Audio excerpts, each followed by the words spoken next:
Não aquelas horríveis dessas.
Vem, Senhor Jesus,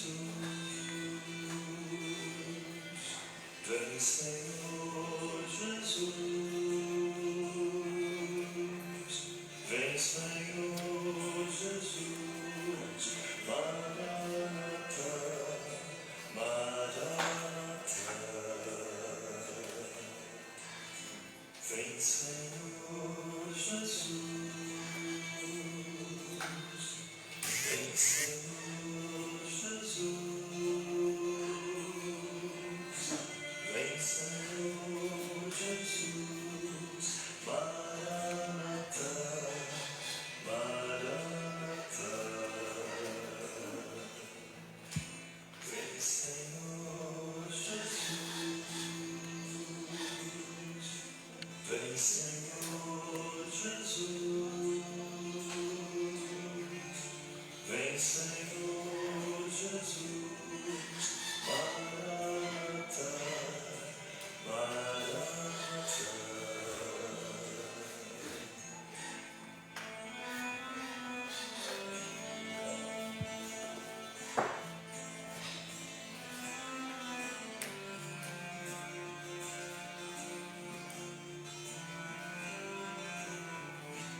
Vem, Senhor Jesus,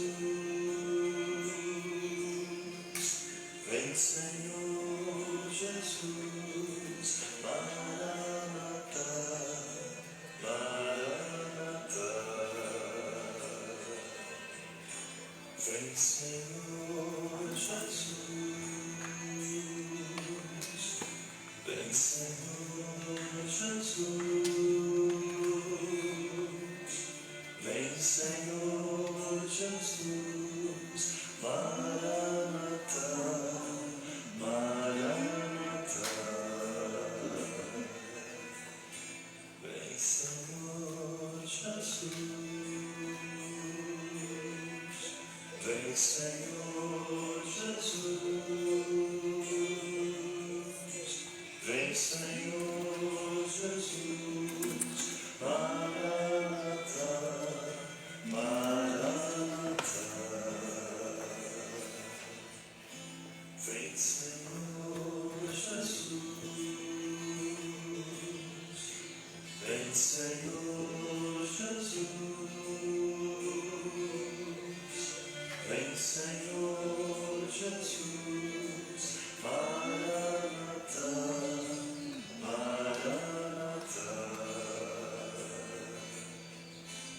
Vem, Senhor Jesus,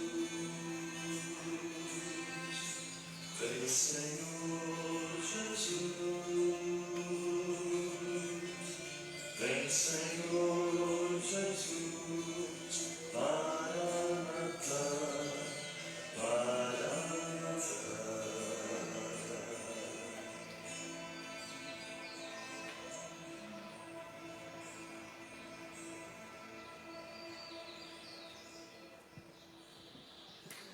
Vinde, Espírito Santo, enchei os corações dos vossos fiéis e acendei neles o fogo do vosso amor. Enviai o vosso Espírito, e tudo será criado, e renovareis a face da terra. Oremos. Ó Deus, que instruístes os corações dos vossos fiéis com a luz do Espírito Santo, fazei que apreciemos retamente todas as coisas, segundo o mesmo Espírito, e gozemos sempre da sua consolação. Por Cristo, Senhor nosso. Amém. Em nome do Pai, do Filho e do Espírito Santo. Amém. Bom dia. Bom dia. Paz e bem. Paz e bem. Como diz aquela musiquinha, achei difícil a viagem até aqui, mas eu cheguei. Tempo de pandemia, viajar é uma aventura, não é?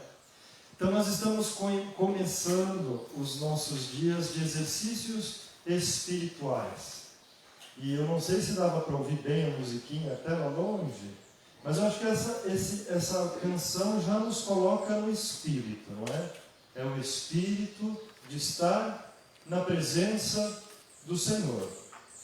E as mais observadoras, os mais observadores vão dizer assim: pois é, Frei, mas você colocou um prato de sopa. Mas nós não somos franciscanos?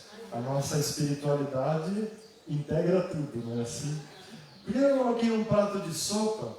Porque todo mundo já experimentou um prato de sopa, não é assim? Aqui em Anápolis dizem que é o melhor clima da região, o melhor clima do estado, porque é mais fresquinho, não é? E não é bom de noite, quando é bem fresquinho, um prato de sopa bem quente? Não é bom? É. Então, por que eu gosto de começar com um prato de sopa?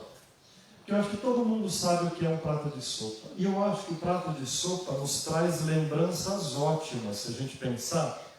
Talvez muitos de vocês vão lembrar de quando eu era criança e a mãe fazia um prato de sopa bem quente, quando a noite era mais fria, e aquela sopa que esquentava o corpo, mas já esquentava o coração, porque aquela sopa era já como um abraço da mãe cuidando da gente, não é assim?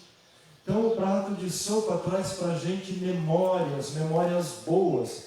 E alguém vai dizer assim: Frei, detesto sopa. Tem gente que não gosta de sopa. Gosta, né? Mas mesmo que você não goste de sopa, o prato de sopa continua falando para você, mesmo que não seja uma coisa boa, não é? Para a maior parte de nós, porém, o prato de sopa faz pensar em algo bom e nos traz memórias boas, porque o prato de sopa esquenta o corpo, esquenta o coração e aí também esquenta a alma, esquenta tudo.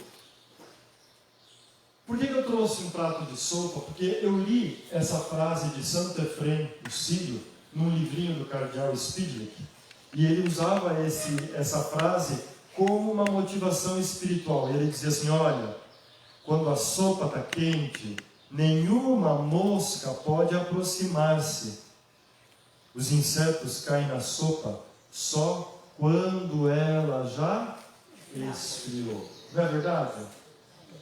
Sopa fria, além de ser ruim, arrisca de ter mosca. Não é? Então, para que a gente faz retiro? Para esquentar a sopa. E o que é a sopa? O nosso coração. Se o nosso coração estiver bem quente, as moscas não vão cair. E a gente pode dar nome para essas moscas, né? A mosca da preguiça, a mosca da inveja, a mosca da raiva, da impaciência, da incompreensão, da falta de fé, a mosca da fofoca, a mosca da reclamação. Não tem uma mosca que vive sempre reclamando de tudo? Espante essa mosca com o coração bem quente. É para isso que a gente faz retiro. Uma sopa quente espanta todos os insetos. E você até pode continuar dando nome para as suas moscas, aquelas moscas que às vezes rondam a sua sopa e parece que querem atrapalhar a sua vida, estragar a sua alegria, não é? Estragar o seu coração. A gente faz retiro para ter a sopa bem quente e espantar todas as moscas. Porque Santo Efrem continua dizendo assim: do mesmo modo, o coração que arde pelo amor de Deus destrói os pensamentos que se lhe opõem. Né? O coração que está ardente, quente, queimando de calor pelo amor de Deus, tem coragem, tem força para lutar contra as coisas que querem ser um obstáculo, que querem criar dificuldade. Na nossa caminhada espiritual está cheio de limites, de dificuldades. Às vezes vem de fora, mas às vezes vem de dentro, não é? Então, o nosso percurso precisa estar inflamado de amor. Se estiver inflamado de amor, tudo fica mais fácil. Se a gente tiver com a sopa quente, não vai ter mais problema? Vai continuar tendo problema. Qual que é a diferença? Que a gente vai ver os problemas de uma outra maneira. E em vez de se fazer de vítima e se colocar a reclamar, a gente vai falar assim: o que eu posso aprender com isso? Como é que eu posso enfrentar essa situação? Qual é o melhor modo de enfrentar aquilo que eu nem posso mudar? Tem coisa que a gente não pode mudar, né? Se eu pudesse acabar com a pandemia, eu nunca mais ia usar máscara. Mas eu não posso, então eu tenho que conviver com a máscara. E o pior é que eu perco as máscaras, e aí tem que ficar comprando máscara o tempo todo. É chato comprar uma coisa que a gente nem quer usar, né? Mas a gente tem que viver com isso, não tem o que fazer. E aquilo que a gente não pode mudar, a gente tem que aprender a viver bem ali. E para viver bem ali, a gente precisa cuidar para que a nossa sopa esteja quente. Oxalá o Espírito Santo nos permita esquentar muito a nossa sopa nesses dias que estamos juntos aqui. Não é?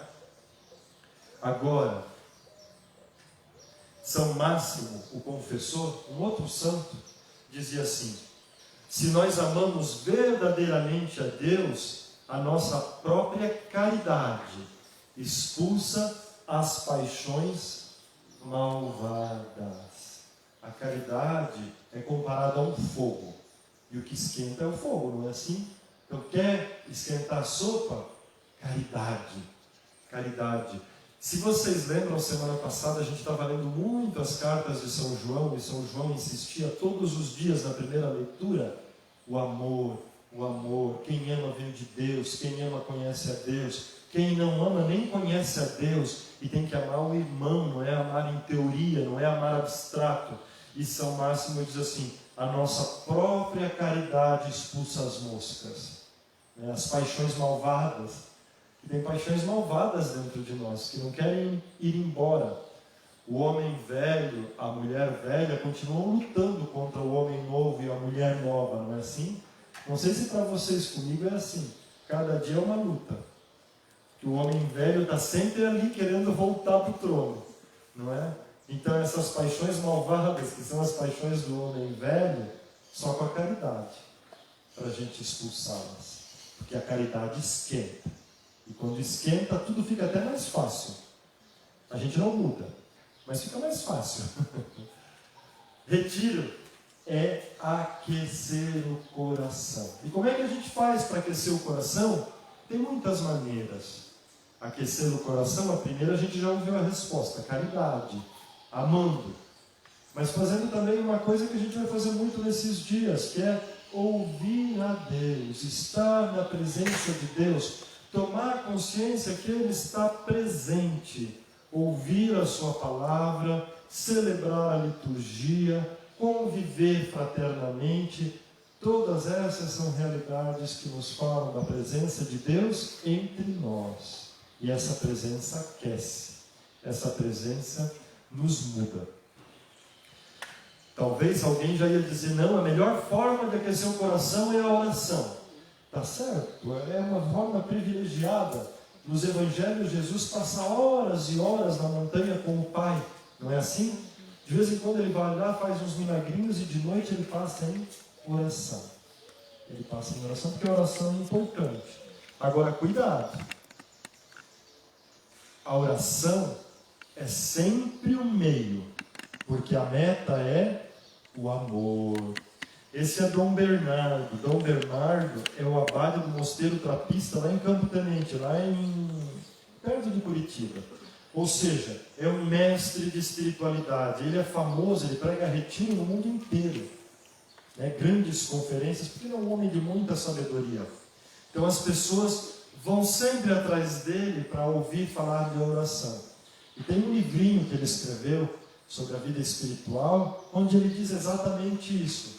A oração é sempre um meio, porque a oração, a finalidade última da oração é nos abrir para o amor. Ele diz, mesmo a oração mística, aquela oração contemplativa, que a gente ouve falar e fica a vida inteira procurando, o que é isso mesmo? Não é? Porque parece que é um dom para poucos, né? Os místicos que têm aquelas experiências extraordinárias. A finalidade disso tudo é amar. Se a oração não nos torna pessoas melhores e capazes de amar mais, a gente até pode perguntar se isso é oração mesmo. Será que isso é oração mesmo? Será que eu não estou falando com o meu umbigo em vez de falar com Deus? Porque Deus é aquele que nos desinstala, Ele nos incomoda, Ele tira a gente do nosso comodismo, Ele não deixa a gente se acomodar. Por quê? Quando a gente começa a se acomodar, a gente começa a esfriar. E quando a gente começa a esfriar, as moscas voltam. As moscas voltam. Então, não sei se aqui é tão frio assim, né? Mas quando eu era criança, no jardim de infância, lá na minha cidade, no inverno era tão frio que antes de começar as atividades, a tia, né? A professora que a gente chamava tia, passava uma meia hora fazendo atividade, ginástica com as crianças. Por quê? Para aquecer e espantar o frio. E depois que a gente estava bem quente, a gente estava pronto para fazer o que fosse. Mas antes não dava, a gente ficava tremendo. A vida espiritual também é assim. Se a gente para, se a gente se acomoda, se a gente se fecha, a gente esfria. E frio é difícil. Frio é mais complicado. E já São Gregório Magno, no século VI, São Gregório foi papa, né? São Gregório dizia assim, o que é o amor senão um fogo? E o que é a culpa senão a ferrugem? O amor é um fogo e a culpa é uma ferrugem. A culpa é ferrugem que vai corroendo tudo. E a culpa vem da onde? Do pecado, né? Dos nossos erros. Cada vez que a gente dá confiança para uma mosca, depois ela vai começar a corroer a gente. E aí tem que espantar. E São Gregório diz assim, depois ele diz, né, porque eu não coloquei aqui, mas a frase continua dizendo assim, é o fogo do amor que expulsa e limpa a ferrugem do pecado. Então, o melhor modo é amar. E amar não é teoria, amar é concreto, né? Amar dói. Dizia Santa Teresa de Calcutá. Amar é doar-se. Doar-se até doer. Se não doeu, ainda não é amor. Retiro é isso. É aquecer o coração. Por isso, nesses dias que virão, nós somos chamados à intimidade, ao silêncio. Silêncio. Porque se não é no silêncio, a gente não ouve a Deus. Lembrando o que diz as Sagradas Escrituras, eu gosto sempre de dizer assim, Deus é um cavalheiro. Ele caminha sem fazer barulho. Ele se aproxima sem fazer ruído. E se a gente está fazendo barulho, a gente nem vê que ele chegou. Então a gente faz silêncio para perceber que ele está presente. O silêncio é um grande amigo da vida espiritual.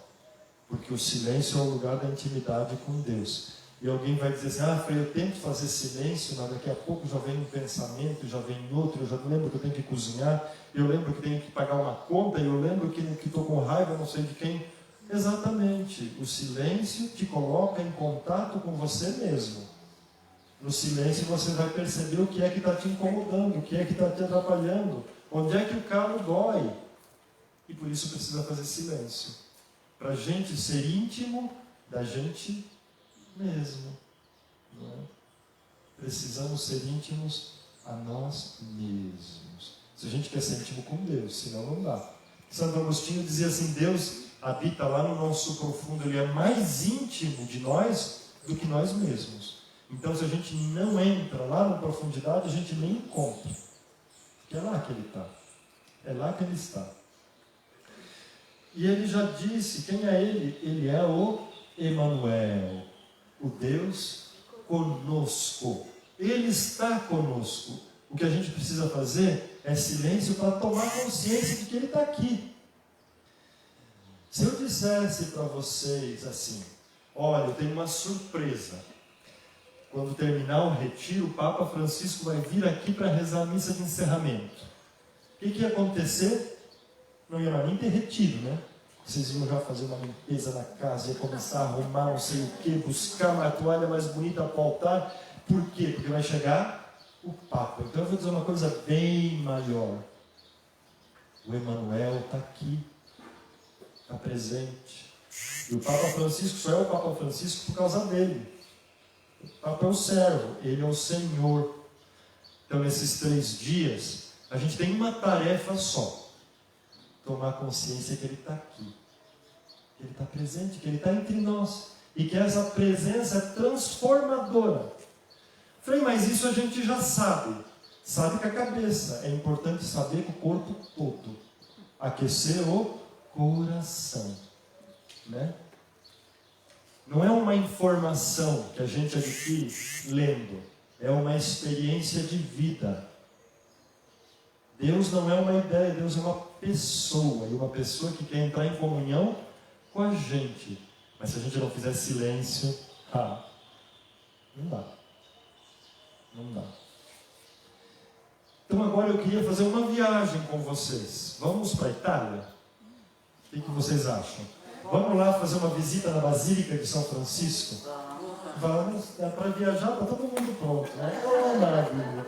Bem franciscano mesmo, né? Se é para bater pernas, estamos aí. Esse é um afresco lá da Basílica de São Francisco, em Assis. Nesse afresco, o artista, lá, Giotto, pintou o Natal de Greccio. E é claro que esse lugar não é Greccio. Greccio era uma gruta lá na montanha. Giotto, quando pinta, imagina o Natal de Greccio lá na Basílica de São Francisco mesmo. Então o que a gente está vendo aí é quase como uma foto da Basílica como ela era depois que São Francisco morreu, né, na metade do século XIII. Mas de qualquer forma a gente vê ali Francisco, o menino Jesus, todos os sacerdotes, o povo, não é? É o Natal como esse artista imaginou, o Natal de Greccio. Mas o que eu quero que vocês prestem atenção é em outra coisa. Está vendo que tem um muro lá atrás? Está vendo que lá em cima daquele muro tem um ambão? Lá no alto, as pessoas subiam lá para proclamar a palavra. E está vendo que tem uma cruz em cima? E que a gente está vendo essa cruz pelas costas?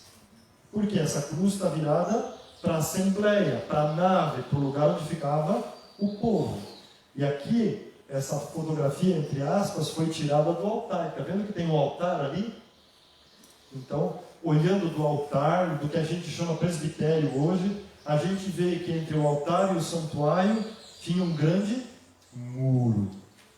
Nas igrejas, não sei aqui, porque eu não sou daqui, então eu não posso falar bem, mas talvez vocês saibam dizer, não tem nas igrejas mais antigas ainda aquela muretinha que separava os presbitérios? As igrejas mais antigas ainda tem, né?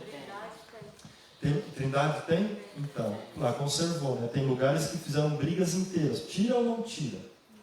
Né? Deu tanto problema isso. Mas lá no templo de São Francisco não era uma muretinha, era um muro mesmo. E uma porta só. Até hoje, essa é a Basílica Superior. A Basílica de São Francisco é inferior e superior. Né? Na Basílica de Superior, e essa aqui maravilhosa, imensa, se a gente olhar bem, ali nos cantinhos, vocês já vão perceber, ainda tem os restos do lugar onde apoiavam na grande trave de madeira, está vendo ali nos cantinhos? Porque aqui também tinha aquela parede, em cima da parede tinha uma cruz. Então tinha uma separação. E vocês vão dizer assim, Frei, isso era para separar os padres do povo? Que é isso que a gente pensa na hora, né? Não. Isso não é para separar, isso é para unir. Como assim? Vamos entender. Tudo isso tem um significado. E a gente vai querer entender. Vamos lá. Tem um livro que esse autor aí, Pavel Florensky, É um sacerdote russo da metade do século passado. Na Rússia, os sacerdotes podem casar, e está ele aí com o filho dele. Mas ele era um grande estudioso, um filósofo, e ele escreveu um livro que ajuda a gente a entender por que tinha esse muro, e porque ainda tem aqueles degraus que separam o presbitério do lugar da nave, do lugar onde está o povo. Ele fala assim, para a gente entender isso, a gente tem que ir lá na Bíblia e abrir o livro do Gênesis. A primeira palavra, o primeiro versículo do livro do Gênesis diz assim, vamos ler junto? No princípio, Quando Deus criou os céus e a terra. só isso. Primeiro versículo de Gênesis. No princípio, quando Deus criou o céu e a terra. Daí a gente pensa assim, claro, no princípio Deus criou as nuvens, as estrelas, o sol, as borboletas, os passarinhos. E depois criou a terra, né? A grama, as plantas, os animais que caminham sobre a terra. Ele diz, não é isso que a Sagrada Escritura está dizendo. Para entender o que a Sagrada Escritura está dizendo, a gente tem que pensar nas palavras que a gente reza no domingo. Quando a gente reza o creio. O que a gente reza quando a gente reza aquele creio mais comprido? Vamos rezar juntos? Creio Em um só Deus, Pai Todo-Poderoso, Criador do céu e da terra, de todas as coisas visíveis e invisíveis. Está vendo? Ele está explicando. A gente reza e não presta atenção, né? Quando a Bíblia diz que Deus criou o céu e a terra, a Bíblia está dizendo que criou todas as coisas visíveis e invisíveis. Então o céu não é nuvem, o céu é o lugar onde estão os anjos, os santos, os arcanjos, os querubins, os serafins e Nossa Senhora. É um lugar? Não, é um mundo invisível, que pode estar aqui mesmo, só que é invisível. E aí Deus criou a terra. O que é a terra? Tudo que dá para ver e dá para tocar. E para que serve a gente saber isso? Serve que, na verdade, o que é ser um homem de fé, o que é ser uma mulher de fé, é acreditar nas coisas que nós não vemos. Porque para acreditar naquilo que a gente vê, não precisa de fé. A gente vê, a gente toca, a gente experimenta. Todo mundo acredita num prato de sopa, né? Todo mundo já comeu um prato de sopa. O prato de sopa existe, ele mata a fome. Mas fé é dom. E fé é acreditar naquilo que a gente não vê, que a gente não toca, que a gente pode ouvir só espiritualmente. Pode ver espiritualmente também, mas é espiritualmente, porque é um mundo imaterial. Por isso eu gosto dessa imagem aqui, que ajuda a gente a perceber que o mundo que a gente vê é aquilo que está lá em cima, ó. Mas o mundo invisível é muito maior. E a coisa bela dessa imagem é que o mundo visível está lá em cima só porque tem um mundo invisível que sustenta tudo. Na verdade, as pessoas de fé são as pessoas que acreditam que o mundo real é aquele mundo que a gente não vê. Porque tudo que a gente vê foi criado pelo mundo invisível. A verdade mesmo é invisível. Deus é invisível. O mundo que Ele criou é invisível. Nós somos pessoas que fizeram escolhas de vida, apostaram a vida inteira em coisas que a gente não vê. Já pararam para pensar nisso? Nós somos meio loucos. E não dá para provar cientificamente que a gente está fazendo a coisa certa. Só dá para provar pela fé. Só dá para provar pela fé. E a fé é dom. É a ação de Deus na vida da gente. Mas a coisa bonita mesmo, é que o mundo invisível e o mundo visível, eles conversam. Eles estão em comunhão. Não são duas realidades separadas. Eram antes de Jesus. Mas depois que Jesus se encarnou, é diferente. Agora, mesmo lá na Bíblia, a gente já tinha aprendido que quando a gente quer ouvir o mundo invisível, a melhor coisa que a gente tem que fazer é dormir, não é assim? Porque quando a gente dorme, a gente sonha. E no sonho Deus fala. Deus fala na oração também, mas na Bíblia Deus fala muito no sonho. E o sonho é um lugar privilegiado da escuta. Então, quando a gente vai fazer retiro, aí geralmente o pregador diz assim: olha, vamos ficar em silêncio, vamos ficar tranquilos. E a experiência de muita gente é: logo que eu tento fazer silêncio, me dá um sono, não é? Me dá um sono. Daí alguns pregadores dizem assim: é melhor lutar contra o sono. E o Florencio diz assim: não, aproveita. E sabe aquela hora que a gente ainda não dormiu, mas a gente também não está bem acordado, que a gente não está nem lá nem cá, que a gente escuta o que está acontecendo, mas parece que, né? Nessa hora Deus fala. Quando a gente não foi nem voltou ainda. Por quê? Porque quando a gente está nessa situação, assim, meio sonolento, meio cochilando, a gente relaxa, e as nossas resistências, a gente relaxa elas. E aí Deus consegue falar, porque às vezes a gente é tão rígido, tão duro, tão querendo controlar tudo, que nem tem espaço para Deus falar na vida da gente. Então Deus só vai falar quando a gente está meio frágil. Às vezes Deus fala nessa hora, às vezes Deus fala no sono, às vezes Deus só consegue falar na doença. Por quê? Porque é lá na doença que a gente acaba tendo que fazer silêncio e ficar quieto. Daí que a gente percebe que Ele já estava falando com a gente o tempo todo. Porque a gente não para. Não é assim? Então, antes da doença parar, vamos aproveitar e dar uma passada de perna nela, parando antes. Quando ela chegar, ela nem vai assustar tanto. Não é? Porque a gente já vai estar com o Senhor, na presença do Senhor. E é por isso que nas nossas igrejas as portas são tão importantes. Porque as portas dizem assim: olha, quando a gente entra aqui para celebrar a liturgia, a gente começa a entrar em comunhão com o mundo invisível. A porta da igreja é de alguma forma a porta da eternidade. Que ali a gente entra em comunhão com o mundo que a gente não vê. Já pararam para pensar que é isso a porta santa? Não é assim, no ano santo não se abre a porta santa e as pessoas fazem procissões, peregrinações, fazem a confissão para passar pela porta santa e receber o perdão dos pecados. Por que essa porta santa? Porque ela é a imagem, ela é símbolo da verdadeira porta, que é Cristo. Jesus não diz: eu sou a porta. Ele não diz: eu sou o caminho, a verdade e a vida.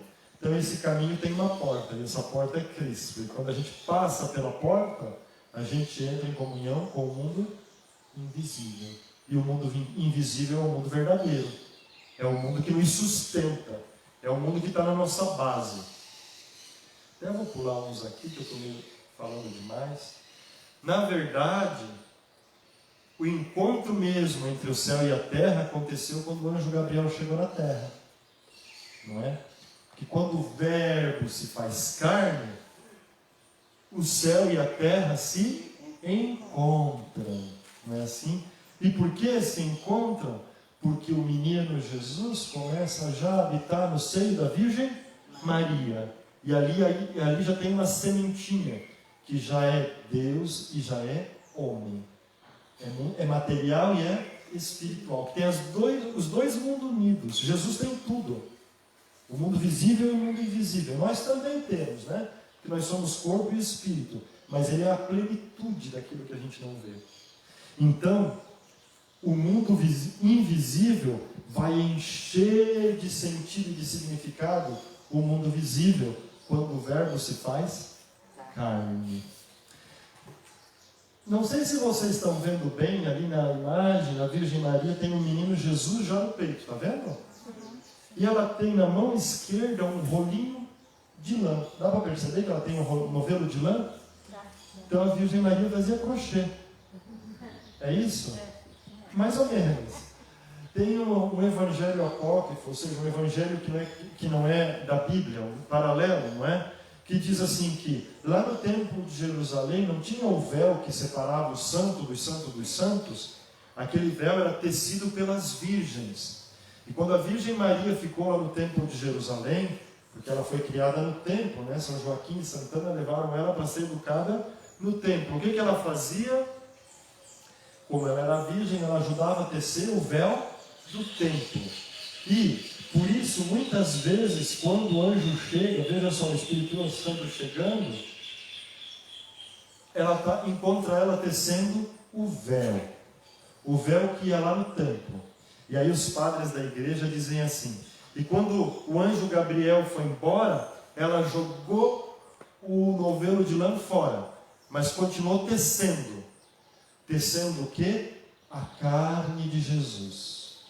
Porque a carne de Jesus é o verdadeiro véu que separa o mundo visível do mundo invisível. Jesus é o véu, Jesus é a porta. Jesus é aquele véu que se partiu na hora da morte, lembra? Quando o soldado furou o peito de Jesus com a lança, aquele véu se partiu. Se partiu para dizer assim, agora não tem mais separação. Com a morte de Jesus, o mundo visível e o mundo invisível estão unidos. Agora a gente tem acesso direto à vida eterna em Jesus Cristo. Por isso que a igreja ama tanto essas imagens onde a gente vê que do lado do Jesus sai sangue e água. Sangue e água que significa batismo e Eucaristia. Os sacramentos. Os sacramentos são a porta da eternidade. E a gente está lendo a carta aos Hebreus. A carta aos Hebreus diz assim, podemos ler junto? Temos, pois, irmãos, plena liberdade para a entrada no santuário por meio do sangue de Jesus. Ele abriu para nós um caminho novo e vivo através do véu, isso é, da sua humanidade. A carne de Jesus é o véu. Não foi eu que inventei, está escrito lá na carta aos Hebreus. E continua ainda, dizendo, e tendo um sumo sacerdote à frente da casa de Deus, aproximemo-nos dele com o coração sincero. Com o coração sincero vamos aproximar-nos dele, porque ele é a porta. A porta que permite que a gente entre no santuário. O que é o santuário? O céu. O lugar da eternidade, da vida eterna, da plenitude, da alegria sem fim. Falei, mas nós estávamos lá em Assis, agora você falou tudo, essas coisas, misturou um pouco. Não, já vamos explicar um pouquinho melhor. É que quando os antigos construíam as igrejas, eles construíam pensando nisso. Em mundo visível, terra, e mundo invisível, céu. Então as igrejas são assim. Quando lá nas igrejas a gente vê um quadrado, né, as igrejas antigas, muito obrigado. Quando nas igrejas antigas a gente vê que na verdade elas eram um grande retângulo, não é assim? Um grande retângulo, que é onde fica o povo. E em cima, antigamente tinha um arco, né? O quadrado está para dizer a terra, o círculo está para dizer o céu, e está para dizer assim, lá no centro, onde o céu e a terra se encontram, é o lugar onde está o altar. Já pensaram nisso? O que é o altar? É o lugar onde o céu beija a terra todos os dias quando o padre reza a missa. Quando nós rezamos a missa, né? Porque a gente participa da missa. E por isso que as igrejas eram assim, um quadrado e um círculo. E é por isso que tinha aquele murinho ali. Para dizer que na verdade agora não tem mais muro. E cada vez que a gente participa dos sacramentos, nós estamos entrando no céu. O céu está vindo até nós na pessoa de Jesus Cristo. Nós somos habitantes do paraíso, já, mas ainda não plenamente. Não é? Já começou, a eternidade já começou aqui, mas não plenamente. E a gente precisa viver como filhos da eternidade, como gente que sabe que a nossa esperança está lá no céu. Por isso que as igrejas eram construídas assim, para que a cada missa a gente lembrasse disso. Ele desce sobre o altar para a gente subir ao céu. Por isso que tem aquelas escadarias lá. Porque cada vez que a gente participa da Eucaristia, a gente está subindo para o céu. Não tem aquela musiquinha que o padre Marcelo Rossi cantava? Não sei se a igreja subiu ou se o céu desceu. Apesar de ali ser uma musiquinha de animação, no fundo tem um pouco de verdade ali sim. na hora da missa, a gente não sabe se foi o céu que desceu ou foi a igreja que subiu. Porque a gente está diante de Deus, no altar eterno. E tudo isso transforma a nossa vida. Porque isso tudo diz que Ele está presente. Ele está aqui no nosso meio, porque Ele é o Emmanuel. E essa presença precisa esquentar o nosso coração, para a vida ficar mais leve, e para a gente poder amar mais. Então, na igreja, nas igrejas antigas, sobretudo, tinha sempre dois espaços. Um espaço onde fica o povo, e que significa a terra. Um espaço onde fica o altar, e também o sacerdote, os ministros, que significa o céu. Mas isso não é para dizer que está separado. Pelo contrário, para dizer que essas realidades existem, mas agora elas estão unidas. Porque a igreja tem dois espaços para representar dois mundos, mas tem uma porta só. E essa porta está sempre aberta. Essa porta é Jesus Cristo. Né? Então, ali onde fica o povo, o quadrado representa a terra, o círculo representa o céu. E pela ação do Espírito Santo, ele desce, para que a gente possa subir. Né? Para que a gente lembre que nós somos filhos da eternidade. E nunca se esqueça que Ele é Emmanuel, Ele é Deus conosco. Se o nosso coração estiver mais inteiro na presença dEle, no final desses dias, o nosso retiro já valeu e muito. Só que é uma coisa, Deus é muito criativo, Ele é muito generoso, Ele não está presente só na Eucaristia. Ele também está presente na palavra. Ele também está presente onde dois ou mais estiverem reunidos no seu nome. Ele está presente na natureza, nesses passarinhos que estão fazendo a liturgia das horas desde cedo hoje e não vão acabar tão logo. Né? Agradecendo a Deus pelo dom da vida. Ele também está presente no pobre. Ele está presente naquele irmão, naquela irmã que é tão antipático para mim. Porque Deus é generoso nas formas de manifestar a sua presença. E se a gente não estiver em silêncio, a gente nem percebe. Ele está gritando em todos os lugares: eu estou aqui. Eu estou aqui. E no nosso livrinho, não é? Como Oleiros, a primeira meditação de hoje tem como título: Não como iludidos. Não é assim? Não era o texto que estava lá? Então, a gente não pode passar pela vida como iludidos. Nós não somos iludidos. Nós nos guiamos pelo mundo invisível, mas nós sabemos o que nós fizemos. Nós sabemos por que fizemos a nossa escolha. E nós queremos confirmar. Então, nós não somos iludidos. Nós somos pessoas que, pela graça do Espírito Santo, consegue levantar aquele véu e perceber que o mundo invisível está aqui. E a gente quer viver com as leis do mundo invisível, não com as leis do mundo. Por isso, nas meditações que vocês vão poder ler, tem a introdução e tudo mais, a gente vai ler as cartas católicas, não é? Eu peguei então um texto da carta de Tiago que diz assim: se alguém pensa de ser piedoso, se alguém pensa que vai fazer um bom retiro, então, não é? Mas não refreia a sua língua, engana o seu coração. Então, é vã a sua religião. A religião pura e sem mácula aos olhos do nosso Pai é essa: visitar os órfãos e as viúvas nas suas aflições e conservar-se puro da corrupção desse mundo. Então não está em oposição, né? Tudo isso foi uma grande introdução para a gente perceber que se a gente quer aquecer o coração a gente aquece amando. E está aí Santo Tiago dizendo: não pense que você é uma mulher de Deus, uma mulher piedosa, se junto com a sua vida de oração não tem um desejo de refrear a língua. Né? Às vezes a nossa língua não obedece, ela quer falar mais do que devia. Então precisa afastar essa mosca da nossa sopa. Não é? Ou então você pensa que vai enganar o seu coração pensando que engana os outros. Não, não se engane.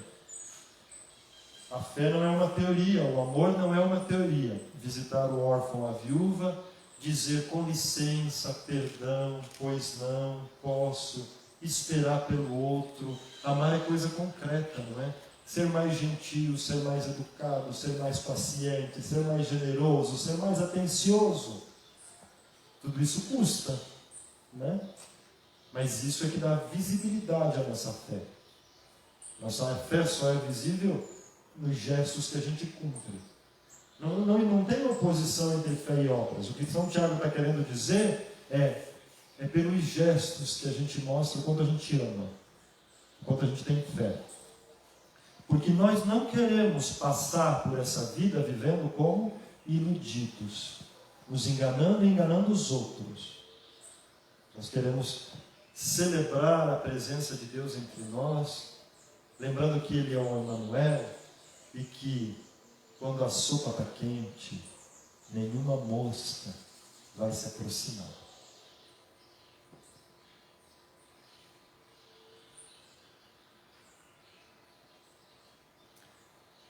Vamos nos colocar então na presença dEle.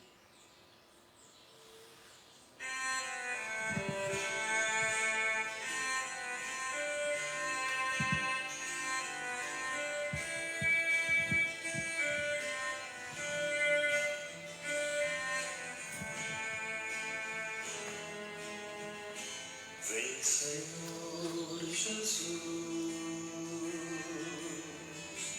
vem, Senhor Jesus, vem, Senhor Jesus, Maranatá, Maranatá, vem, Senhor Jesus. Vem, Senhor Jesus, vem, Senhor Jesus, Maranatá, Maranatá. Vem, Senhor Jesus, vem, Senhor Jesus. Vem, Senhor Jesus, Maranatá, Maranatá. Vem, Senhor Jesus, vem, Senhor Jesus, vem, Senhor Jesus, Maranatá, Maranatá. Vem, Senhor Jesus, vem, Senhor Jesus, vem, Senhor Jesus, Maranatá, Maranatá.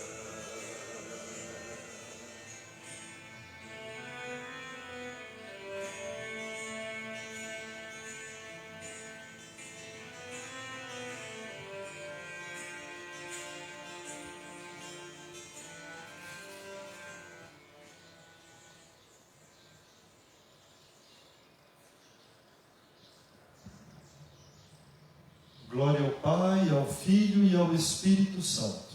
Como era no princípio, agora e sempre. Amém. Então no livrinho tem as meditações, tem as perguntas, tem as orientações, mas eu gostaria de combinar algumas coisas com vocês, só se vocês aceitarem. Que tal a gente aceitar o desafio de fazer 3 dias de silêncio? 3 dias de silêncio. Prestando atenção na presença do Senhor, se exercitando na nossa capacidade de observar as moscas que vão vir rondar a nossa sopa, mas aquecendo a nossa sopa com Ele. De que forma? Silêncio em todos os momentos, não é? Menos na liturgia, claro.